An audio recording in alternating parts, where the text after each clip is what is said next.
আজ ২৫ বৈশাখ বিশ্বকবি রবীন্দ্রনাথ ঠাকুরের ১৬৫তম জন্মবার্ষিকী। দিবসটি উপলক্ষে আজ সকালে কুষ্টিয়া পৌরসভার আয়োজনে শহরের কবি আজিজুর রহমান সড়কে অবস্থিত রবীন্দ্রনাথের স্মৃতি বিজড়িত টেগোর লজের কবিগুরুর আবক্ষ প্রতিকৃতিতে ফুলের মালা অর্পণ ও মঙ্গল প্রদীপ জ্বালিয়ে অনুষ্ঠানের শুভ সূচনা করা হয়।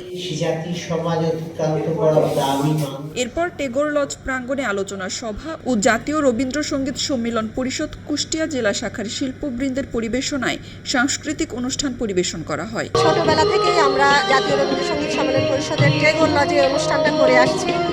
আমাদের অনুভূতি আসলে ভাষায় প্রকাশ করার মতো না, কারণ তার বাড়িতে বসে গান গাওয়ার অনুভূতিটা আসলে একেবারেই অন্যরকম।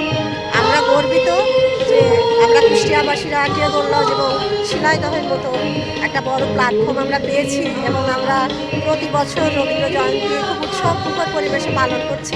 আমরা গর্বিত।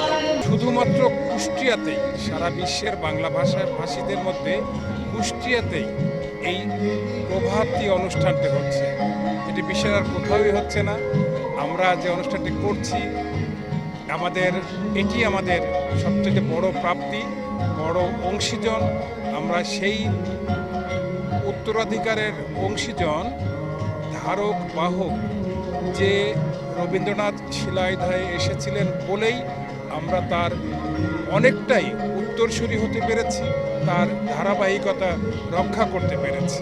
অন্যদিকে কবির জন্মবার্ষিকী উপলক্ষে কুমারখালী উপজেলার শিলাইদহে বিশ্বকবির স্মৃতি বিজড়িত কুঠিবাড়িতে শুরু হয়েছে ৩ দিনের জাতীয় অনুষ্ঠান। কুঠিবাড়িতে রবীন্দ্রপ্রেমী দর্শনার্থীদের আনাগোনা শুরু হয়ে গেছে। রবীন্দ্রনাথ একজন পূর্ণাঙ্গ বাঙালি এবং আপনাকে যদি সংস্কৃতির বা একটা জীবন ব্যবস্থা, আধুনিকতা যাই বলেন না কেন, আপনার সর্বক্ষেত্রে কিন্তু রবীন্দ্রনাথের স্থানটা অনেক উচ্চতায়। আমাদের কুষ্টিয়াবাসীর একটা গর্ব, সংস্কৃতি রাজনীতির ক্ষেত্রে যে কুষ্টিয়ার গর্ব, রবীন্দ্রনাথের সারা দেশব্যাপী জন্ম জয়ন্তী উপলক্ষে যে অনুষ্ঠানটি হয়, একমাত্র কুষ্টিয়ায় এই টেগোর লজে প্রতি বছর সকাল 7টার দিকে হয়। মানে আমরা রবীন্দ্রনাথকে স্মরণ করি সেই প্রত্যুষে থেকে, তার প্রমাণ হচ্ছে এই আমাদের আয়োজন।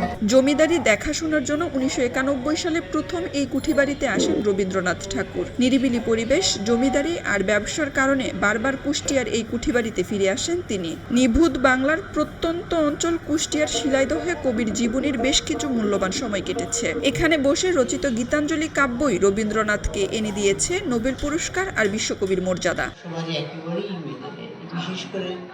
খবরের কাগজ, নিখাদ, নির্ভীক, নিরপেক্ষ।